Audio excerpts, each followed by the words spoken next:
Hi, I'm Michael Meucci, and this is the Schema.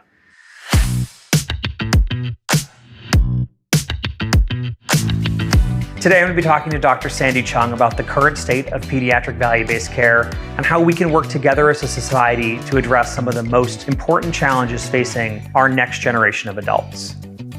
Dr. Chung, thanks for joining us today. Before we dive in, tell us a little bit about yourself and the work you do with Children's National. Sure, I'd love to. And thank you so much for having me. So I'm Dr. Sandy Chung, and I'm Medical Director of Informatics for Children's National's Pediatric Health Network, which is their pediatric clinically integrated network. Also CEO of Trusted Doctors, which is a large pediatric medical group in Northern Virginia and Maryland of about 130 clinicians in 25 locations. So just a few things on your plate. Just a few. Fantastic. One of the things that I love about pediatric value-based care is that in a lot of adult medicine models, we focus on how to optimize service utilization. So you think about Medicare, where it's all about managing post-acute utilization, making sure patients can get the treatment they need at home or transition to home more quickly. But I feel like there's a little bit more focus on coordination of care and wellness in pediatric care. Tell me a little bit about how you see the differences in pediatric value-based care evolving relative to commercial or even senior populations? Yeah, that's a great question. And really in pediatrics, the focus is quite different. For pediatricians, our job is really surrounding prevention and promotion, really trying to keep disease from happening in the first place. And so when in an adult model, we may be more focused on treating chronic disease. In pediatrics, we're actually focused on preventing the disease in the first place. And so thinking about your traditional value-based program, shared savings models, it doesn't quite work as well because, first of all, the spend on children is really small. Right. And so we don't cost a lot. Our children are generally healthy. And so there are a few who have chronic illness, certainly, and some who have severe disease. However, working on things like reducing hospitalization or trying to avoid hospitalization in the first place doesn't actually work as well in pediatrics because rarely is a child in the hospital who doesn't need to be. Right. And so thinking about value-based care in pediatrics, we really need to change the focus more to things like prevention, perhaps quality of care, thinking about, are we doing the evidence-based standards that are necessary to keep children healthy. For those kids who have chronic disease, certainly thinking about how do we manage those conditions more efficiently, but still providing high quality of care. In pediatrics, often we're doing our job when we're doing more. Mm-hmm. So for kids, for example, who have anxiety or depression, seeing them more often actually would be the focus, not less often. For kids who need vaccines and who need well visits, making sure they're coming in for every single visit is critical. And so one thing we saw over the pandemic where there was very little illness, we actually saw very few kids come in with illness. And so the only thing they were coming in for were checkups. Yeah. And so when you're in a shared savings model and the only thing that's happening is checkups, then the only way to save money is to do fewer checkups, which is not the goal of anyone. And so thinking about when we look at value-based care for pediatrics, we really need to define a new model where it's not focused on shared savings and instead focused on prevention and making sure kids are coming in. Yeah, it's almost the real promise of value-based care, which is aligning to outcomes. Mm-hmm. And it's interesting because I've had a lot of conversations with a number of leaders in the pediatric care space that the pandemic was just horrible for children. And that a lot of the existing models for value-based reimbursement don't have many resources. There aren't many nationally accepted standards for what pediatric quality means. There are the vaccine measures, the 2-year-old and the 13-year-old vaccine combo measures, certainly annual well child visits, and the series for early childhood visits.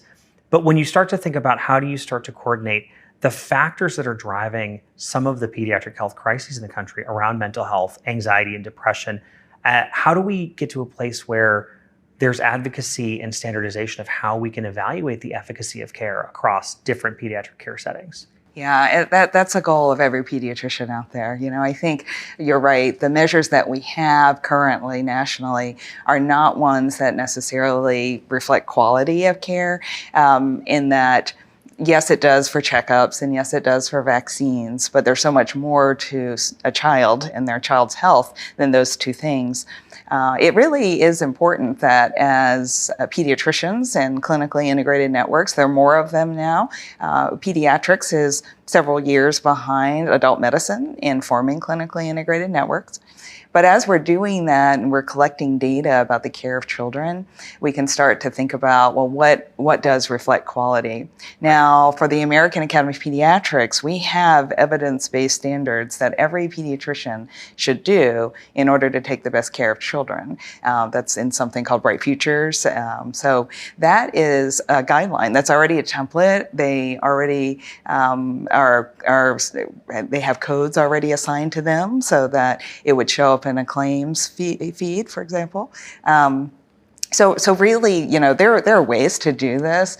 I think as far as making it actually happen, we would rely on partnerships with vendors like Arcadia so that we can do this work.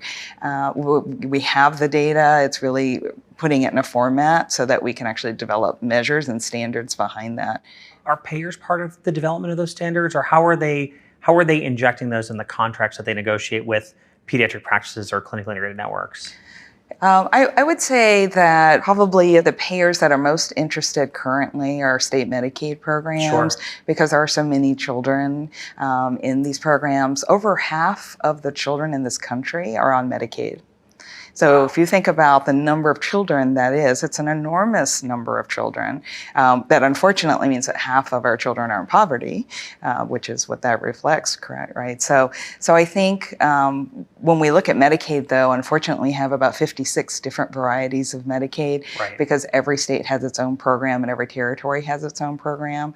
So thinking about this from a national perspective, how do we unify and standardize what's happening across the Medicaid programs as far as quality, as far as what measures they're using? So as far as I know, really it's the Medicaid programs that are the most interested or most creative perhaps in looking at new measures. Most of the commercial payers are tied to what's happening at the federal level. So measures that are dictated by, NCQA Sure. or HEDIS, So unfortunately, the commercial payers are held to a standard that has to be done at a national level. I do think there's some advocacy work happening in that space. But we do need the measures first, and then get them. And then the next step would be to get them implemented and operationalized. The other piece that I think is a challenge in pediatrics is what's the definition of value. Mm-hmm. Often when we think about what we're doing for kids, we know that in early childhood, so when a child is even under 3 years of age, we learn so much in the field of epigenetics and so forth, where we know if we intervene early and we prevent things like adverse childhood events, if we mitigate trauma impacts, all of those things, that we can actually change a child's physiology. We can change their genetics so that they may not get chronic disease later when they become adults. We have data that shows that if we intervene early, we can prevent things like cancer. We can prevent things like diabetes. We could prevent things like obesity. And if you think about that, if you were able to prevent obesity, cancer, diabetes, all of those things, the trajectory of the healthcare costs goes way down. Absolutely. In the long run. But that return on investment isn't in a 12-month period, which is where a lot of payers are operating. Yeah. That payoff is going to be in decades. Right. Yeah.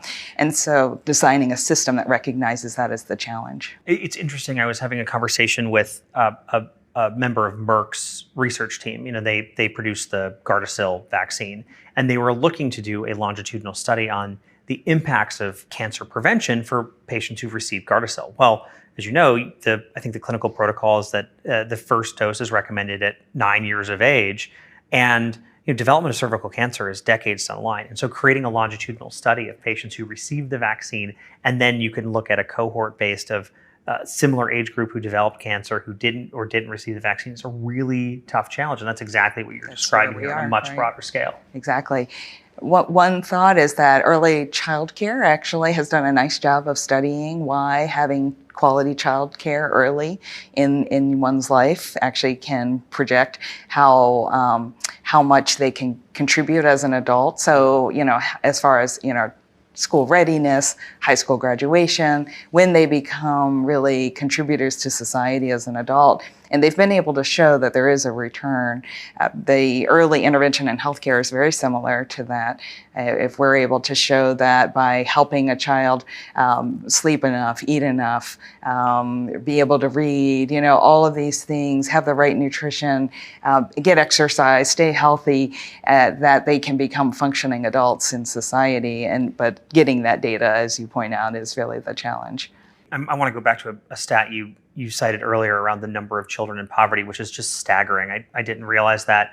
You joined that fact with that comment of getting high quality early childhood education, and those are in many ways incongruent. I live in Massachusetts, which has some of the highest costs of childcare in the country, and I have a number of friends who are not in poverty where the cost of childcare is both influencing their decision on how to advance their careers, where to live, if they're going to have more children.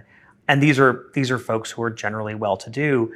How do we start to attack this confluence of social determinants and benefit coordination in order to make sure that, in addition to getting preventive health care, that we're really managing children's wellness as a country? That's right.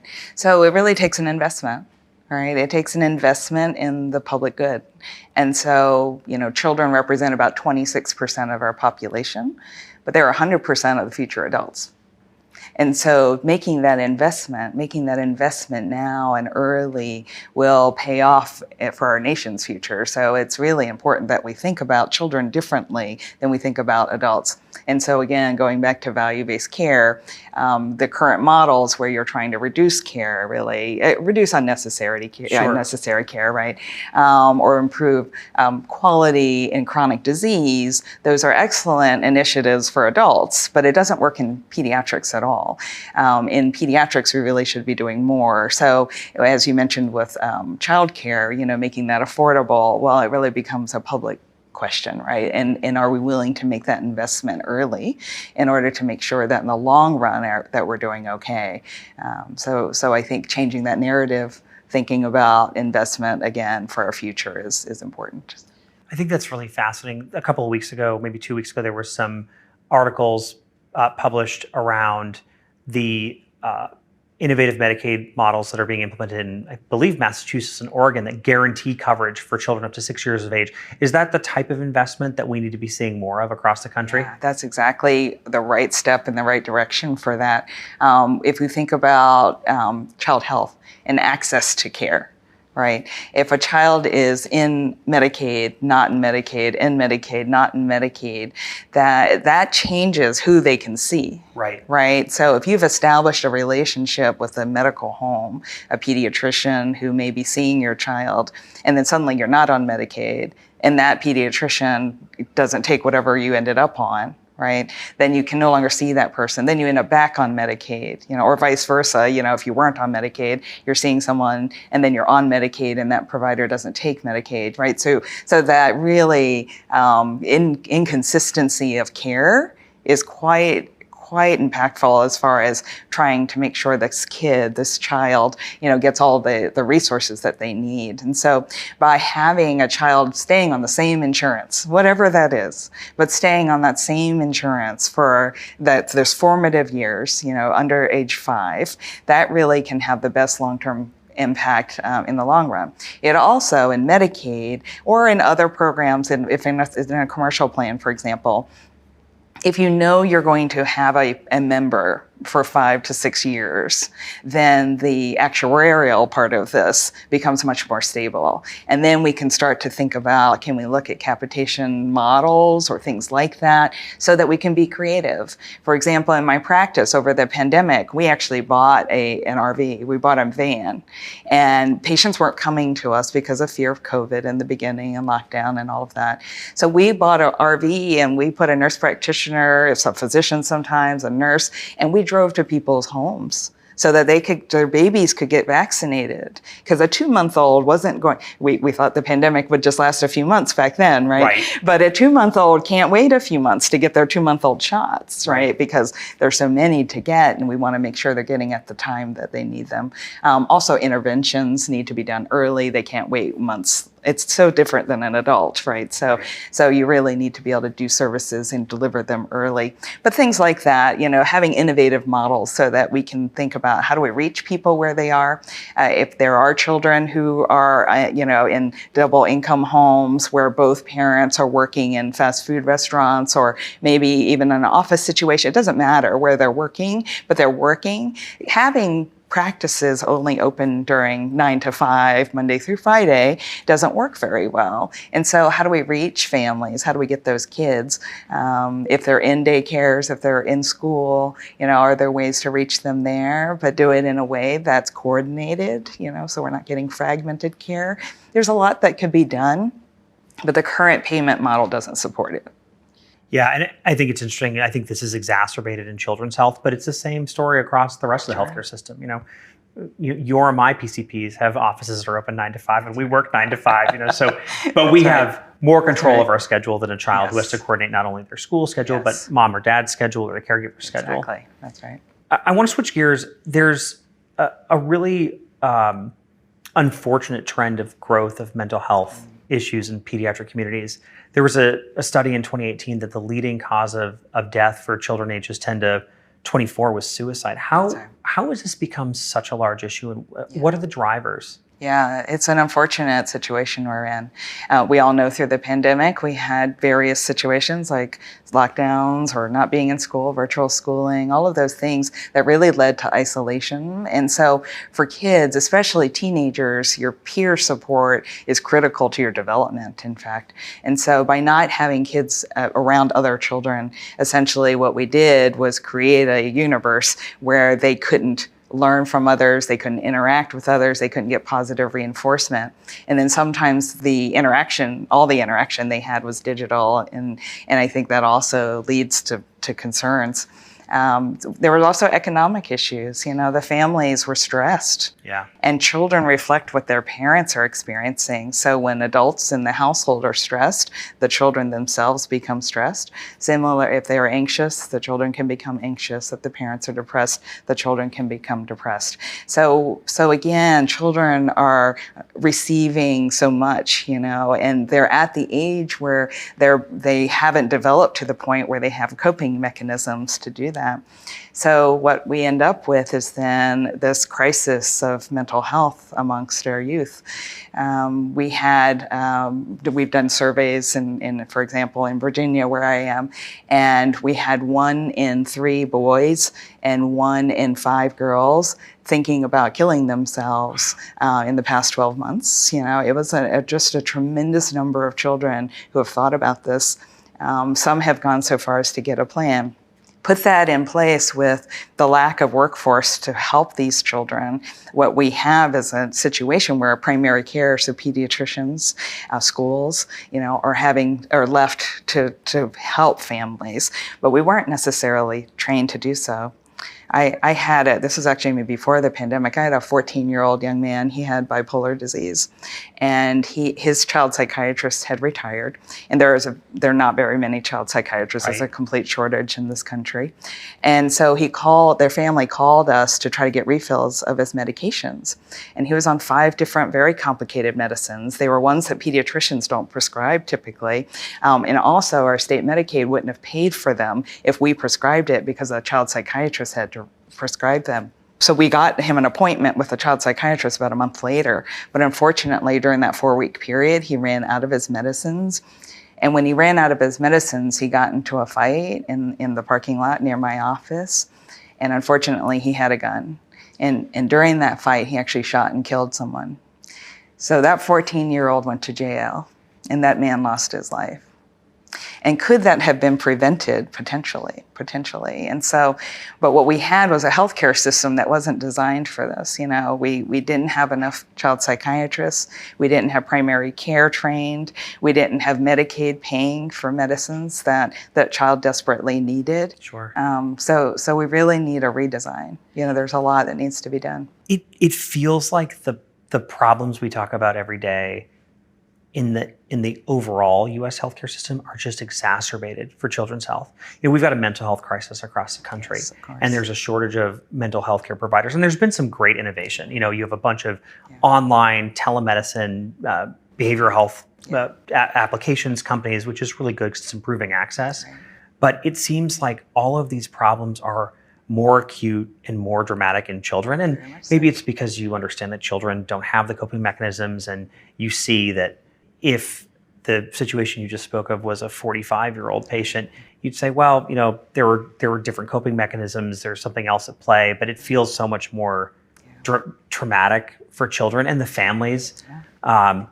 It feels like we need a better preventive model around how we not only enable the healthcare workforce to identify and address these challenges, but we also need more resources and tools for care providers, for families, for schools to access. Is there ongoing work around that? Very much so. So after that happened to me in my practice, I actually worked to start a mental health access program in our state. And what that program is actually training primary care. How do you manage conditions like anxiety, depression, ADHD? When we went through training, we weren't taught to do that work. So we need to learn how. But then also we need to be able to reach out to a child psychiatrist. We're not psychiatrists. So if we start doing this work, we need to be able to reach someone. So we set up a statewide phone number so that any primary care provider seeing kids in our state could pick up the phone and speak to a child psychiatrist within 30 minutes to get help on how to take care of a child right in front of them. That's great. And then care navigation resources to help family find care. We did that, and then several other states have programs like this now. AAP has advocated so that we have funding for more of these programs all across the country. So part of it is, having the program or the concept, then finding funding, then doing the advocacy. But that's a lot, that's a lot of change that has to happen and support that has to happen. Well, certainly, and there are lots of people doing great work, but I think to do it from a systemic perspective, to really think about how do we change things. You mentioned, families and caregivers and how do they learn, how do you build, not resilience, there's building resilience, but how do you teach a child to be able to cope with adverse circumstances and do that in a way that can be positive. But that does start with helping the adults first, and so a lot of the work that we do in pediatrics is family-based. Mm-hmm. You can't just treat the child without also treating the caregivers. And so value-based care in pediatrics, again, needs to take that into account. We can't do it in isolation. We did a lot of work during the pandemic with our pediatric customers on outreach around vaccines specifically. Yes, sure. And almost all of the messaging, obviously we weren't texting 8-year-olds, we were texting their parents, but almost all the messaging was about reassuring the parent. It's important that your child get vaccinated for X, Y, and Z. You can come to our practice because we're not seeing patients who have complaints of COVID symptoms in this location. This is a wellness center only or a preventive center only, and we have sick visits in a different clinic. And it was all about trying to drive parent and family comfort with bringing their children to the physician because they wanted to protect their kids. They didn't want to bring them out into the world when we had this new disease that no one knew how to really manage. Yeah. We talked a little bit about technology just a minute ago.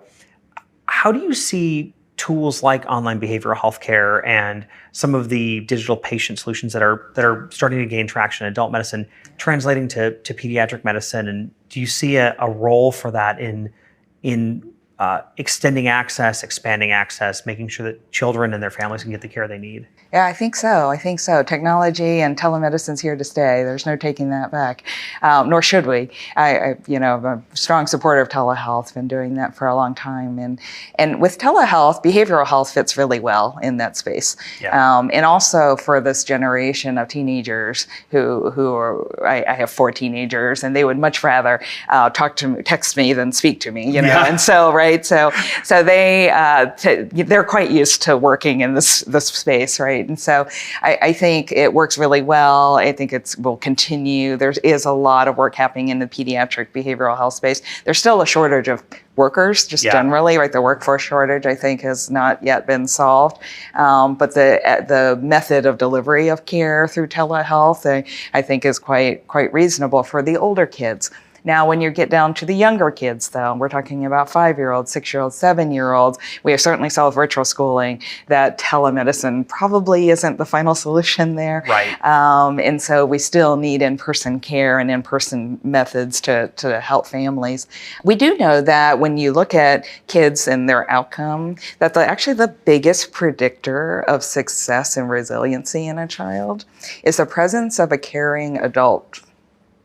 That caring adult could be the parent, could be a caregiver, could be a teacher, could be someone, but it doesn't have to be the same person either. So throughout your childhood, if there's a presence of a caring adult, then that actually is one of the greatest predictors of final healthy outcome and final healthy mental health. And so I think understanding that as a parent earlier, how important, how critical that is a message that we need to, shout far and wide so that everyone understands. Yeah. I think it's interesting. I was really fortunate to grow up in a really supportive family, and throughout my life, even now, like having that supportive adult, even in my late 30s, is really important. There's days where you just need that supportive adult just to listen or to provide guidance. Exactly. And I think that's a really important message. Yeah, I agree. Oh, well, Sandy, this was really fantastic. Thank you for taking the time with us today and spending some time with us. The community is really lucky to have someone like you advocating for children out in the world. Well, thank you. And thank you so much for having me. It was so fun.